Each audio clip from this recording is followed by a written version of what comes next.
अस्सलाम वालेकुम नाजरीन, मैं हूं आपकी मेज़बान हुस्ना तारिक पाकिस्तान खबर टीवी के साथ। तो नाजरीन, आजकल हर जगह क्वीन ही क्वीन के चर्चे आपको नज़र आ रहे होंगे, सुन रहे होंगे, कानों में रस घोल रहे होंगे। तो आज हमारे साथ वही पर्सनैलिटी मौजूद है, विकी क्वीन। तो टाइम नहीं ज़ाया करेंगे, डायरेक्ट इन्हीं के पास चलेंगे और बहुत से सवालों जवाब है जो मेरे माइंड में कब से घूम रहे हैं, उनसे पूछेंगे। अस्सलाम वालेकुम, कैसी हैं आप? वालेकुम अस्सलाम। मैं बिल्कुल ठीक, आप बताएं। अल्हम्दुलिल्लाह, कितनी नज़ाकत से बोलती हैं माशाल्लाह। और अच्छा विकी, मुझे ये बताएं कि आप क्वीन कैसे बनी? मैं क्वीन एक्चुअली मैंने जब हम लोग पहले पार्टीज़ पे जाते थे, जो बर्थडे वगैरह होती थी, तो मेरे गुरु ने ये मुझे नाम दिया। ठीक है। चूँकि आपने गुरु का ज़िक्र किया, तो ट्रांसजेंडर में जो गुरुज़ होते हैं, ये तो पेशा मीन्स पॉजिटिव सेंस में बोल रही हूँ कि ये भीख भी मंगवाते हैं और उनसे हफ्ता वगैरह लेते हैं, और कुछ होते हैं जो डांस वगैरह करते हैं, पार्टीज़ वगैरह पे जाते हैं, और भी बहुत से काम करते हैं। क्योंकि फैमिली चैनल है, इतना मैं ओपन नहीं करूँगी। तो मुझे ये बताएं, ये गुरुज़ करवाते हैं या जो ख्वाजा सरा हैं ये ख़ुद करना चाहते हैं, अपनी मर्ज़ी से अपना कोई भी प्रोफेशन वो अडॉप्ट करते हैं? नहीं, ऐसा नहीं है, कोई भी किसी से ज़बरदस्ती कुछ नहीं कराता, ये अपने ही शौक़ होते हैं। मुझे नहीं करवाया मेरे गुरु ने कुछ भी ऐसा, ना वो मुझे डांस की तरफ लेके गए, ना उन्होंने मुझे मांगने की तरफ लगाया। ये बिल्कुल गलत बात है कि हम लोग अपने गुरुओं के बारे में इस तरह की गलत बातें करें या गलत उनको कहें कि वो गलत हैं। कोई भी किसी को कुछ गलत काम नहीं करा सकता। हर इंसान का अपना शौक़, अपना पैशन होता है कि वो क्या करना चाहता है। अच्छा विकी, मुझे ये बताएं, आपने ये क्यों नहीं सोचा कि मैं भी जाकर बाकियों की तरह मांग लेती हूँ, इजी टू अर्निंग होगा, बैठ के ऐश करूँगी, क्या है, हाथ ही फैलाना है ना। या मैं कहीं जाके डांस करती हूँ पार्टीज़ में, एक तरफ से अय्याशी भी हो जाएगी, दुनियादारी भी हो जाएगी, और दूसरा जो है वहाँ से भी इजी टू अर्निंग हो जाएगी। क्योंकि अगर हराम है तो फिर बहुत ज़्यादा पैसा आता है और उसमें लज्जत भी बड़ी होती है। आपने क्यों मेहनत को ही चुना, और मेहनत को चुनने के साथ साथ आप दूसरों को भी जो है इसी तरफ लगा रही हैं कि मेहनत करो और किसी एक के सामने हाथ ना फैलाओ, ऐसा क्यों? मुझे एक्चुअली ये बिल्कुल भी शौक़ ही नहीं था। शुरू से, बचपन से जब मैंने अपने आप को ये फ़ील किया कि मैं एक शीमेल हूँ, तो मुझे सबसे फ़र्स्ट ऑफ़ ऑल मुझे शौक़ इसी बात का था कि मैं अपने आप को एक औरतों की तरह ज़िंदगी गुजारूँ, लड़कियों की तरह। तो मैंने बचपन से, मुझे ये होता था, मेरे बाल छोटे होते थे तो मैंने कपड़ा बांध के उसको जूड़ा बनाना और उस तरह करके, तो मेरे घर वाले मुझे डांटना कि तो हाँ, बहुत मज़े की बात है कि मेरे अब्बू ना थोड़ा सख्त थे। तो उन्होंने क्या करना, मुझे ना बाल ज़बरदस्ती मुझे लेके जाना और उन्होंने मेरे बाल कटा देने, और मैंने 2-2 दिन चारपाई के नीचे से निकलना ही नहीं। शीशा लेना और उसको देखते रहना, रोते रहना। और वो इतनी मज़े का वो मेरा सीन होता था। तो वो मेरी अम्मी ने उनको कहना कि वो नहीं उससे कटवाने, तो क्यों छोटे कराएं उसके बाद। उन्होंने कहना ये लड़का है, इसको मैंने लड़का बनाना है। तो उन्होंने कहा वो लड़का होता तो वो इस तरह की चीज़ें ना करे। लड़के तो इस तरह की चीज़ें पसंद करते हैं ना, वो छोटे बाल और इस तरह की। तो फिर मेरे अब्बू को आहिस्ता आहिस्ता समझ आई। तो मैंने फिर ये पेशा इसलिए ज़्यादा मुझे अच्छा लगा कि मेरे अब्बू और मेरे भाइयों की एक रिस्पेक्ट होती है ना आपकी एक अपने एरिए में। तो वो ये चीज़ें मुझे दरअसल ना शीमिल में जाना पसंद ही नहीं था शुरू से। तो आप सोसाइटी में तो बाहर निकलती होंगी, यकीनन मूव करती होंगी, खाना पीना, पहनना ओढ़ना, तो निज ज़िंदगी की सारी ज़रूरियात पूरी करने के लिए हम एक दूसरे से इंटरेक्ट करते हैं। तो आपको मुश्किल नहीं पेश आती, क्योंकि माशरे के रवैये कुछ इस तरह के हैं, ख़ास तौर पे ट्रांसजेंडर को लेके? बहुत ज़्यादा मुश्किल आती भी है और फेस भी करते हैं। अभी भी होता है इस तरह कि बाज़ार में जाओ तो वो कोई ना कोई पता, वो जो लोग बात करते हैं ना, उनको हासिल नहीं हो रही होती चीज़ें, तो वो फिर आप तनकीद करते हैं दूसरे लोगों पे। मोस्टली लोग इस तरह के अब नहीं हैं। अब तो बहुत, आपको पता है, जगह बहुत ज़्यादा ट्रेंड चेंज हो चुका है शीमेल के ऊपर। वो अपना हकूक़ जानते हैं और अब वो अपने हकूक़ लेना जानते हैं और ले लिए हैं उन्होंने, बहुत ज़्यादा उन्होंने कोशिश करके ली हैं। तो मुझे बड़े लोग तंग करते थे बचपन में, मैंने बाहर ना निकलना, लोग मुझे तंग करते थे ना, तो मैंने लड़कों को, मैंने कहना ये बाहर जाना है ना चीज़ लेने के लिए, तो मुझे लड़के तंग करेंगे, मैंने नहीं जाना। मुझे इतनी मतलब अपने आप में घुटन महसूस होती। जब भी मैंने जाना, अपनी अम्मी के साथ जाना, अपने किसी बच्चे को ले जाना साथ, या अपनी बहनों के साथ बाहर जाना, अदरवाइज़ मैं कभी भी। अब ये है कि मेरे खुदा का शुक्र है कि मेरा इतना नाम बन गया, अब मैं कहीं जाऊँ तो वैसे लोग मुझे पसंद करते हुए मुझे ज़रूर साथ लगते हैं, मगर मुझे तंग नहीं कोई करता। ठीक है।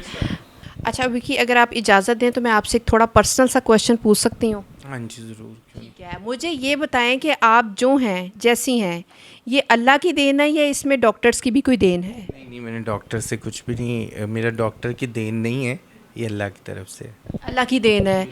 तो जो डॉक्टर्स की देन होती हैं, उनके बारे में आप क्या कहना चाहेंगी? जो डॉक्टर की देन है, वो जो जिनको ज़रूरत होती है वही ये डॉक्टर के पास जाते हैं। मुझे ज़रूरत ही नहीं है डॉक्टर के पास जाने की।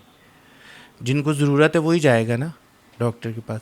मुझे ज़रूरत किसी भी चीज़ की ऐसी नहीं है कि जो मैं जाऊं और डॉक्टर को कहूँ कि मेरा ये चेंज कर दो, मुझे वो चेंज कर दो, मुझे ये कराना है, वो कराना है। मुझे ज़रूरत ही नहीं है। मैं बिल्कुल जैसा अल्लाह ने आपको बनाया, आप इज़ इट इज़ वैसी ही हैं। बिल्कुल एज इट इज़ हूँ, बिल्कुल।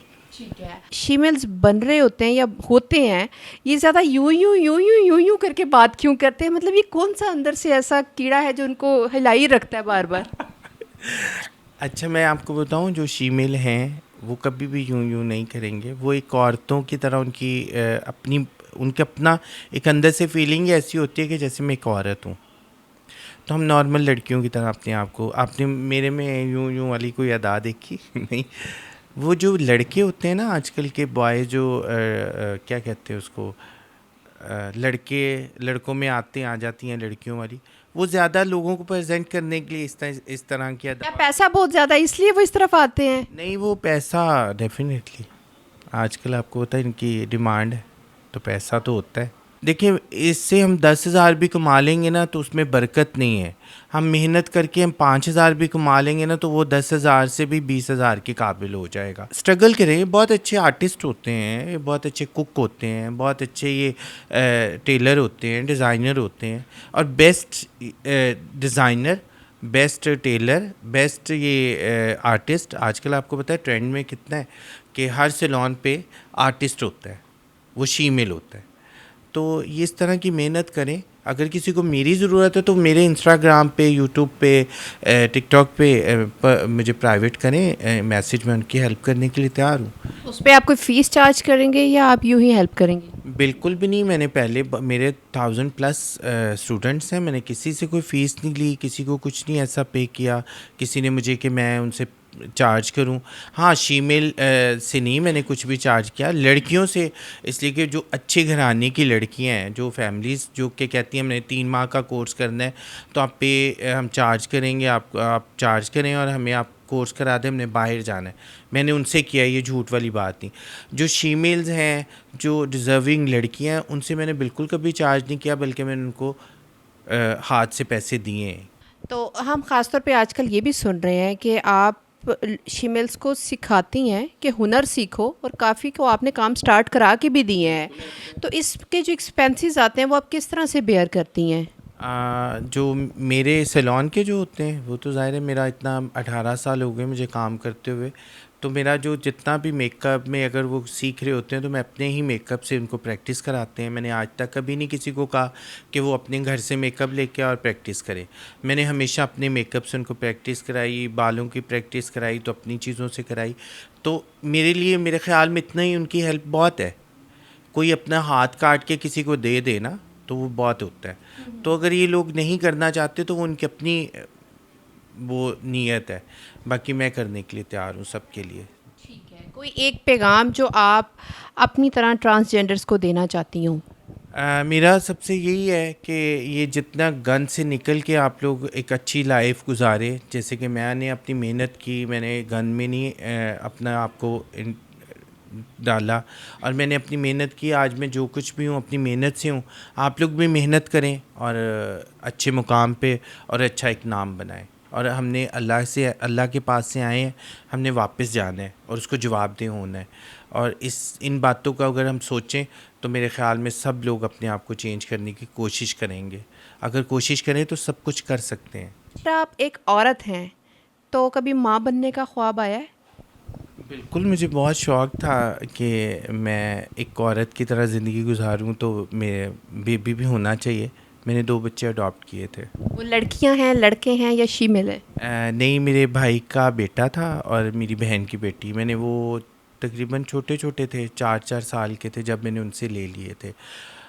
थोड़ा मैंने बहुत मुश्किल से उनको पाला। आपको पता है छोटे बच्चों को पालना बहुत मुश्किल होता है। मैंने उनके लिए बहुत मुश्किलात भी आई, बीमार हो जाते थे, जॉब भी करनी, उनको भी संभालना, उनकी हर चीज़ का ख्याल भी रखना। मैंने उनको बहुत मेहनत से पाला। तो वो आपको क्या कह के बुलाते हैं बच्चे? अभी तक तो ऐसे ही कहते हैं, कुछ भी नहीं, ऐसा नहीं कुछ कहते, जो मेरा नाम है उसी से बुलाते हैं। मम्मा नहीं कहते? नहीं, मैंने उनको सिखाया ही नहीं इस तरह का। क्यों? हाँ, ये मुआशरे में भी तो रहना था। वेल मैं ये पूछना चाहूँगी, विकी को कभी मोहब्बत हुई है? मोहब्बत भी हुई, वो भी बहुत डेंजरस हुई। वो भी ऐसा ही सीन था, बस उसमें भी बहुत ज़्यादा मेरा एक दोस्त था, मेरी उसके साथ बहुत अच्छी दोस्ती हुई, बहुत प्यार हम करते थे एक दूसरे को। बस वो भी ऐसे ही, बस लोग सब यूज़ करते हैं, इसलिए कि हम कभी भी किसी के घर की बहुएं और बहू जो होती है वो और किसी के बीवी नहीं बन सकते, हम कुछ भी कर लें। मैंने उस लड़के के लिए बहुत मेहनत की, मैंने उसको बहुत बच्चों की तरह पाला, मतलब उसको बच्चों की तरह ट्रीट करना कि वो मेरे साथ सिंसियर है। 10 साल मेरी रही उसके साथ मोहब्बत, बहुत ज़्यादा थी। बस वो एंड पे छोड़ के चला गया वो भी। शादी के वादे किए होंगे यकीनन उसने? उसने मुझे ये बात बोली थी कि मैं, मतलब हम बच्चा को अडॉप्ट करते हैं तो किसी से लेते हैं। मैंने कहा कोई भी नहीं देता। क्या विकी चाहेगी कि मैं अपना प्यार किसी के साथ बांट लूं? बहुत मुश्किल था। मैंने वो 2 साल बहुत इतने मुश्किल से गुजारे थे कि ज़िंदगी का, मुझे लगता था ज़िंदगी रुक गई है। अच्छा विकी, एक शेर सुना दें अच्छा सा। किसके लिए? मेरे लिए सुनाए आप, दुनिया जाए भाड़ में। नहीं, मैंने उसके लिए। हमने कब चाहा कि वो शख्स हमारा हो जाए, हमने कब चाहा कि वो शख्स हमारा हो जाए, बस इतना दिख जाए कि आंखों का गुजारा हो जाए। वाह वाह वाह वाह वाह। और ये शेर सुन के मुझे फिर चावलों की प्लेट याद आ गई। वेल इसी के साथ ही अपनी मेज़बान हुस्ना तारिक को इजाज़त दीजिए। कल मिलेंगे किसी नई जगह पर किसी नई स्टोरी के साथ। अल्लाह हाफिज़।